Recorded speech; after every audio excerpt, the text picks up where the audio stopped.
How to add links to galleries in Wix. Hey everyone, and welcome. I hope you're all doing great. In this video, I'll show you step by step how to do so. So you may know already that you can add a gallery section to your Wix website, which is just going to showcase different photos or images. But we can also add links to each and every single image so that whenever someone clicks on them, it's actually going to take them to an external link. So let's just go and show you exactly how to do so. Now, I know it says Wix Studio on the top left, but we're going to be using the normal Wix editor. So click on Edit Site and open up your Wix website editor. I'm just going to wait for this to load and show you exactly what you need to do. Okay, so once you open up your site, I'm just going to add a new section. All we need to do is just go ahead and click on the add elements on the top left, and we just need to go to gallery. Now, there are going to be two different types of galleries, either pro or the normal ones. So I'm just going to be using the pro ones for this demonstration and show you exactly what you need to do. So I'm just going to use this one.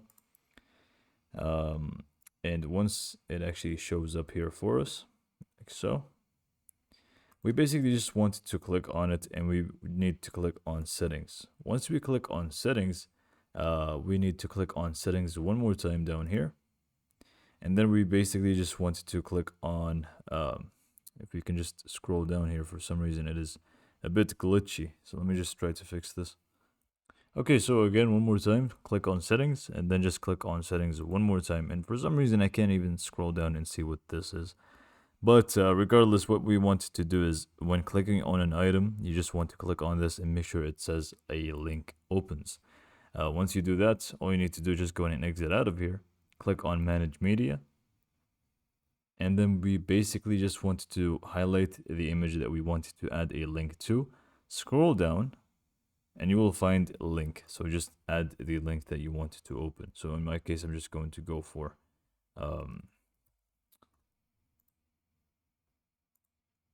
a website address, web address. You apparently had to click on there. You can't even, you can't type it out right away. And I'm just going to add google.com like so. And I'm just going to leave it as new window and click on done. And same goes for the rest of them. Just click on them, click on this little icon, go to web address, add the link and so on. You get the idea. So this is pretty much how to do it. Now, if it's a regular gallery, it's not a pro one, it's going to be a little bit different. And I will actually show you right now how to do, how to link images with the normal gallery. For some reason, I can't speak English today. So let's just wait and see. Okay, so for this type of gallery, all you need to do is just, again, click on the gear icon, which is the settings icon. And then here, you will need to select this, which is, they open up in a new, in a pop-up, and you just want to click on it and make sure it says a link opens. Once you do that, you will need to click on change images right down here, which should appear when you actually change it. Click on that, and then you will find with each image a link option here. Click on it, and you will have the ability to just go to web address, google.com for example, click on done, and set up the rest of them like so. But this is pretty much all for this video. Hopefully you found it to be helpful, and thanks for watching.